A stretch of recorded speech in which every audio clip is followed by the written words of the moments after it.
special thanks to, I think, people who have come all the way from Luton, from Kent, from East London, and everybody. I think you have made effort to come here to support a very worthy cause. Can I start by congratulating you all, because I think we are British Pakistanis and Britain has won the tennis after 77 years. So can I extend our best wishes that anybody keep on winning for a few years, that in Britain we become more excited. I hope we also remember, is it Pakistan hockey team or cricket team? Women, which is one. So let's send our best wishes and congratulations to that team as well. I'm not going to speak today because my brother and His Excellency always said, Mushtaq, you speak too much. So I'm not going to speak anything today. I'm never wrong. As he is always right, I'm not going to speak today. So can I ask one of my trustees, and she is a journalist and she has visited Pakistan many times. You can see her giving some gifts to some special children in Lalnia in 2005, and she will explain you. But I can tell you, throughout the period she was there for about a couple of hours, she couldn't speak even after she has met those children and their parents. Can I ask Sandra Sethi to come and speak on Jhok Aid project and our work? Just a few words. Firstly, Mushtaq is a persuasive person. I was at the Financial Times, where I was there for over a decade, when Mushtaq got me involved in various projects, including the Jhok Aid project, and I'm very honored to be a trustee on that project. A few comments first. I'm just going to be quite brief, but as most of us know, children living in poverty are amongst the most unlikely to enjoy human rights throughout the world. But children living in poverty and with disability even have a worse time.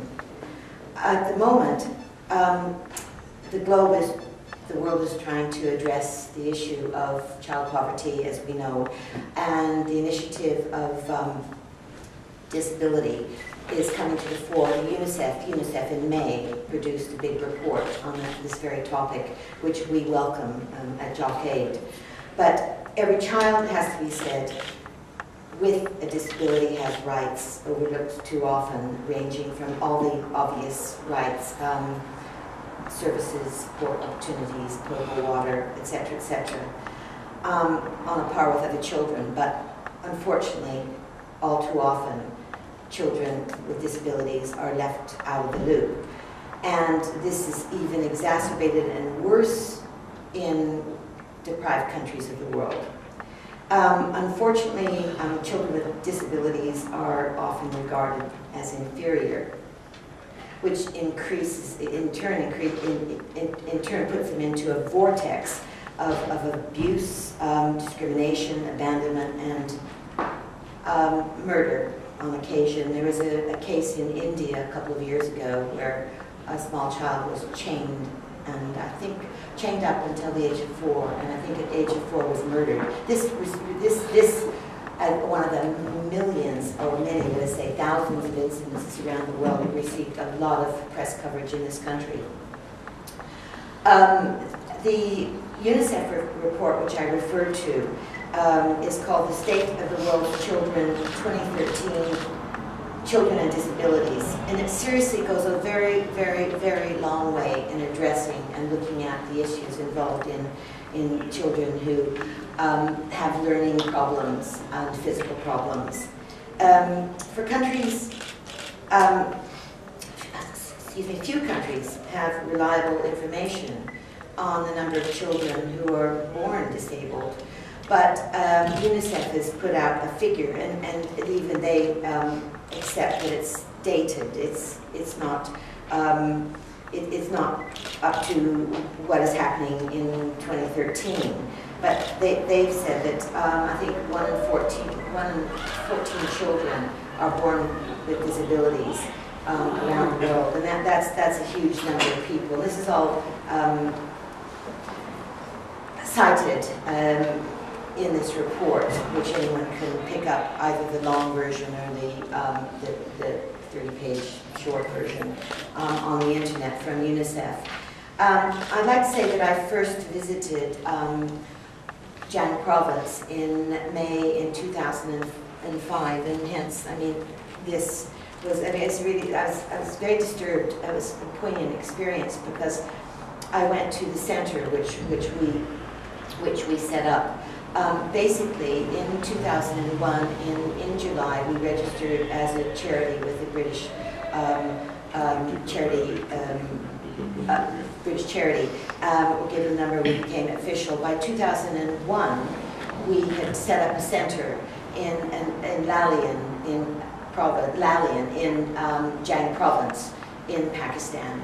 And it was here that we were able to find a teacher who was headmaster of a secondary school at the time, and actually has been all this time until very recently. He was also a district education officer to coordinate the project in our absence. We we established the center, and we arranged for 2 teachers to come along on a regular basis from 3 to 6, 5 days a week after school ended. There at the center we have computers, we have books, we have writing material, we have transport that takes the children to and from their homes to the center. At the moment it's boys only, and every year we've had 30 boys, which in our 12-year existence means that we've had 360 boys that have been involved in the center and benefited from the center. We're very pleased about that. Then there's the issue of girls, and once again the UNICEF report highlights the tragedy of girls in a country which is low down on the economic scale and with other problems, fraught with other problems. What we've managed to do thus far is find 2 teachers who have been willing to identify girls with disability in the Jhok Province, in this area in which we're working. And they go to visit the families where the children live, to teach them and give them instruction. And this is small, but we're hoping at some point to be able to expand what we're doing and to be able to have a center, a counterpart center for girls as we do for boys on a more permanent basis. It must be said that the center that we have is rented accommodation, and which has been very secure for the 12 years during which time we've been there. We're hoping to do something more in the future. With regard to girls, another initiative that we've taken is in Jhok Nalia, a neighboring village. There are a lot of blind children and girls and older people. Abda, Mustafa Lashari's wife, has several relatives of various ages that are blind, and 2 of her nieces are in the children category of being blind. And one of the things that, this is a very profound initiative, I mean, that Mushtaq has taken as a part of Jhok Aid, is to build a bathroom in the village where blind girls can attend to their functions, as opposed to going out into the fields, where, I mean, all sorts of jeopardy awaits. But this is a small thing, but 10 girls that are blind are benefiting from this small initiative. So we've started small, but we've built up, and we continue to build up. My friend and colleague in Jhok Aid, Victoria Goddard, Dr. Victoria Goddard, has recently been made professor. Victoria was going to comment about some forthcoming initiatives that we have in Jhok Aid. And I think Victoria's been delayed in public transport, and she's a very reliable person. But Victoria was going to talk about forthcoming meetings where we hope that people that are here that support Jhok Aid in any capacity, with a few pence, some pounds or more, will be interested enough to come along to some meetings and give us input about what our future is going to be and where we're going to go. I'd like to say, I'd like to invite Mushtaq to say a few words about our future plans, but prior to that, may I say, I've traveled to Pakistan on numerous occasions, from Pakistan, Kashmir to Karachi. I've been in palaces and I've been in peasant houses clad with straw and mud. The hospitality, the warmth, and the dignity of the Pakistani people is astonishing, shouldn't be surprising. It's something that would warm anyone's heart. And I know that the Pakistani people that I have encountered would wholeheartedly support our initiatives with Jhok Aid for a better future for the disabled children of Pakistan who are often, too often, on the scrap heap. Thank you.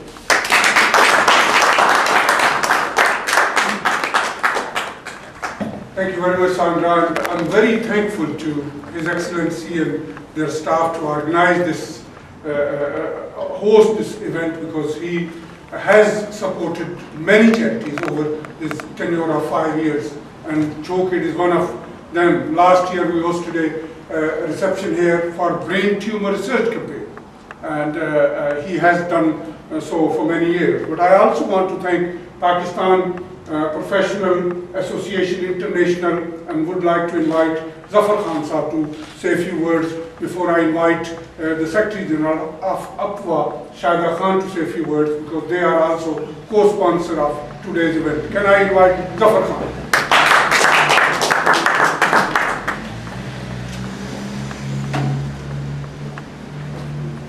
I think Sandra has given all the details of the project, and so thank you, Sandra. Your Excellency, Mrs. Zarina Wajid, distinguished ladies and gentlemen, Assalamu alaikum and good evening. I'm delighted that Pakistan Professional Association International is able to support the very good worthy cause of Jhok Aid, which is a village in Punjab in Pakistan. And Sandra has already explained in detail what the plans are and how this project is going to help those blind girls, those disabled.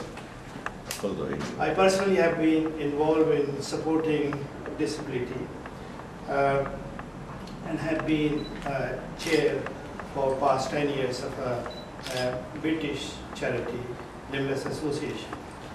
And I know too well what the problems disability can bring to people, and this project definitely is worthy of support.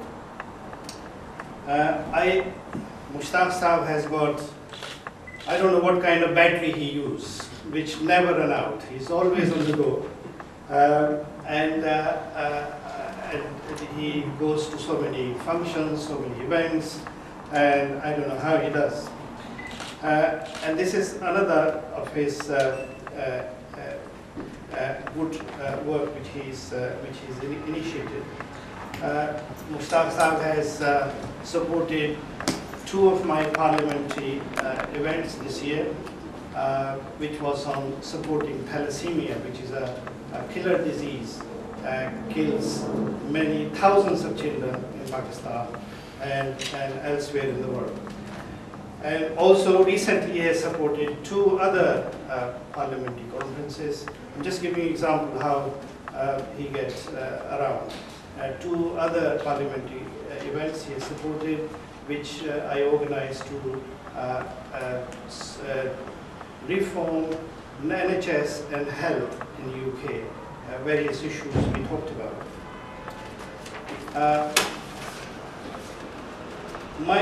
What is charity?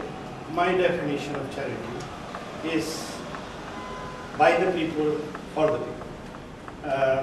It is by those who can afford to donate, and it is for those who are deserving and who need support. Our multidisciplinary professional team in Pakistan Professional Association has provided many such provided support to many such projects, and we are delighted to be part of Jhok Aid project. Pakistan PPA has acquired expertise in setting up fitting of artificial limbs and artificial centers. His Excellency knows that in earthquake time, in 2005, we set up 2 centers in Pakistan. His Excellency provided a great help in shipping those recyclable limbs which we collected from the UK to supply to those Pakistan centers, where we trained the people and we fitted 50% of those who lost the limbs in earthquake, and 50%, the remaining 50% was fitted by those who came from overseas, but they have gone, and we are still looking after those people still around.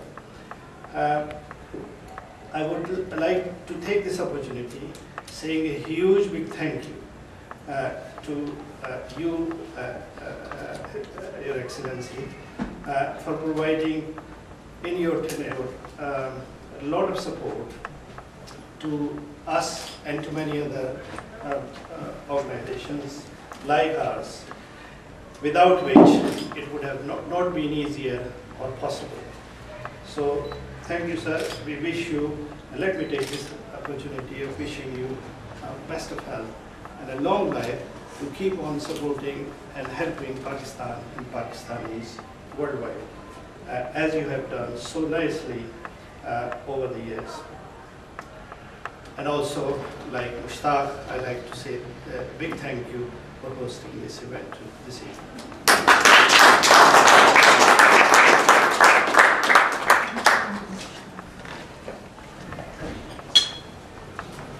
Dr. Saab, thank you very much. And we have got a few other friends who have supported this charity for past many years. And I know we have got new friends as well.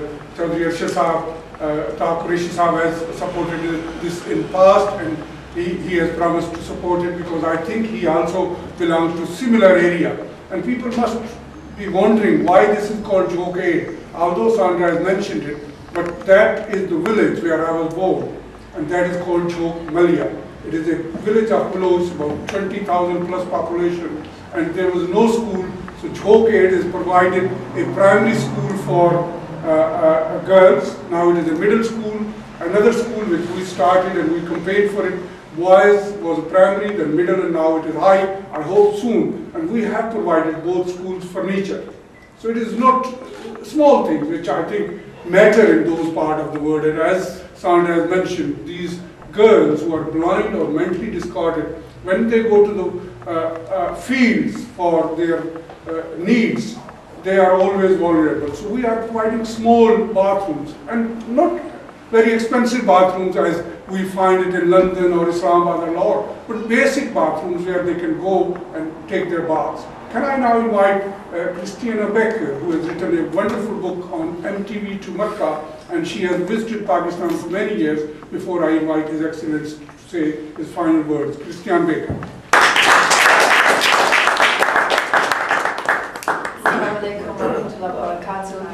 It's a great honor to be here amongst you, all of you who are such fervent givers and donors.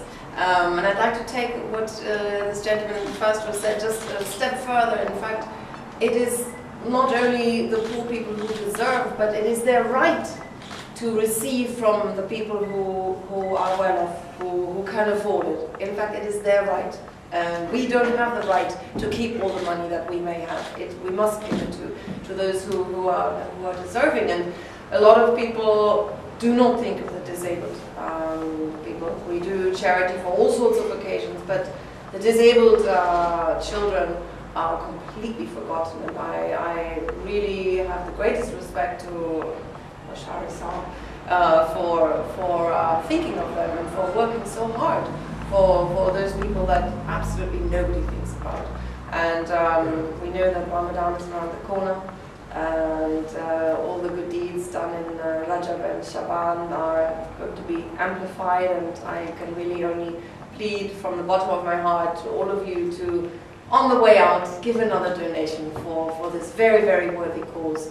And I'd like to say thank you also to Mushtaq for so kindly supporting my book. We did a couple of events where we also raised some funds. We tried to raise funds for his charity.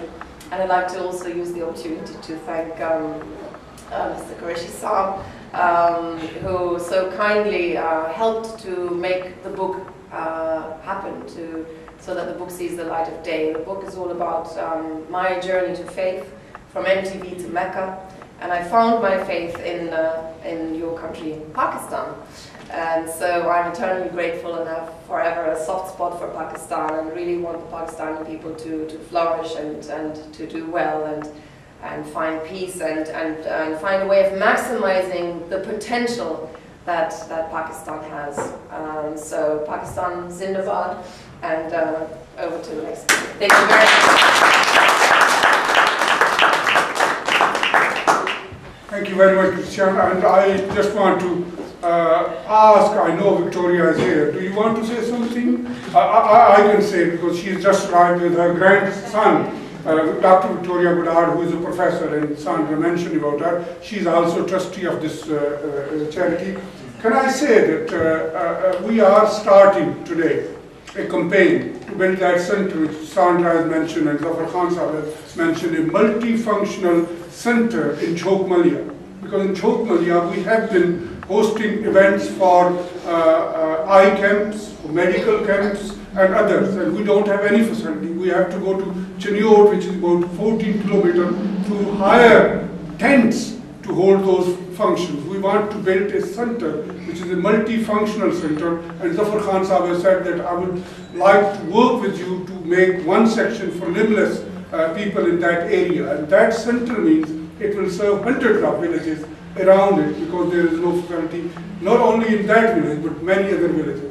So let's work together, and as Christiana said, this month of Ramadan, we will be hosting many events. One in Reading, one, Riyad Bhatti Sahab is sitting at the back. He is running a thalassemia center in Lahore, and he has offered us that on 3rd weekend of July, which will be 2 weeks away, to host a iftari in his hotel. He runs a big hotel in Parking, to host a dinner. I hope you all will be able to join us there as well. There will be no ticket. Today there was a small ticket, but there will be no ticket. But you will be asked to donate on the day. And then there is one in Reading, one another, in 2 other actually in East London. The Mayor of London has offered a place and support to this charity. I know in Tooting there is a Arif Azam who is also working in Tooting. So there are people. I think the selective gathering means when you go out, tell other people that there is a small charity which is working for no cost. There is zero cost to you or your charity owners. All people who travel into Sandra is paid from their own pockets, the expenses they go with. So can I now invite our final speaker, His Excellency Wajid Shamsul Hasan, and once again we really thank you for your support, personally to me and also to our organization and charities in the United Kingdom over 5 years and over past 3 years as well. His Excellency Wajid Shamsul Hasan.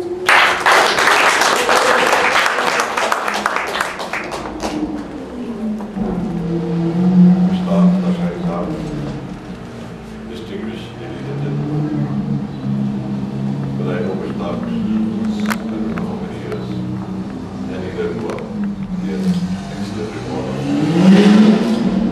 needy and less privileged. His Jhok project is definitely commendable, and we all should contribute to it. And also, Zafar Sahab, PPA, is doing fantastic work, I must say. So we all need to join hands, because charity is not something which you lose anything in it. When you give, you get in return a lot from the Creator, because it is said in our religion, the more you give, the more you get. And I'm sure the more people who contribute to your charity, I think more they will get benefit out of it. Besides the contribution they will be doing, making towards the alleviation of the suffering of the needy children, especially in Jhok village. Jhok, as you said, is a village of 20,000 people. So, do they have enough children and less privileged or, retarded or difficult with learning, all such cases? Enough number of people there? I think that needs to be supported at the full sort of weight and understanding that the problems need to be met. The government is also doing its best, but again, the government does not have that much of resources to do it. But again, all the people together, they can make a big difference. As you said, that even a small drop in the ocean can contribute to its depth and to its accumulation of water. So I think we should do this and carry on doing it. And Mushtaq, I'm confident that the type of man he is with Sandra with him and with his wife with him and all the friends and colleagues that have been working with him, he will definitely achieve his objective. And I wish you well. I wish you all well. And I'm grateful that you have come to this function today. Although this is a week ahead, almost holiday, and people must be enjoying the sun rather than coming here. But again, you have definitely characters of people with your fostering support for all the great cause that you have taken upon yourself. The help of the Fasab. The Fasab is also a dynamic person who contributes a great deal, and he has been contributing a great deal in providing artificial limbs. Thalassemia services, blood services have been fantastic, and we are grateful to you as well. And I'm sure Pakistani will owe a great deal of thanks to Mushtaq and all his supporters who have gone out of the way to contribute to the success of India. With these words, I welcome you all, and I wish that you will contribute to Mushtaq's venture and help him in achieving his objective. Thank you.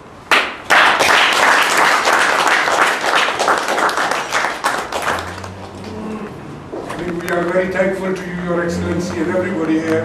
There is some food which will be served to you when you stand up. So it is a reception. I think you can mingle around, speak to each other, and when you are leaving, you are most welcome to leave some donations on. I think there is Asghar will go back, who is doing a lot of work in Rohingya. So this charity is not working only in Jhok Aid, but as Sandra has mentioned, in Lalia we have the center. We are also working in Chakwal, and hopefully we will provide some other support to other villages and towns which are similar background as Jhok Aid in Chinyot or Bhutan. Thank you very much. Iqbal Sahib has come from Slough, so I am very thankful. So have a little food and mingle around and have a safe journey back and take the best wishes from Jhok Aid project. Thank you very much.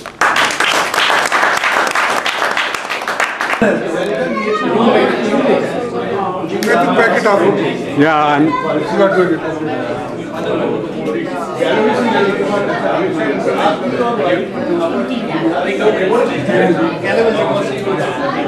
Being funded by the drug barons? Are they being funded by people of that, promoting that extremism in the country? Is that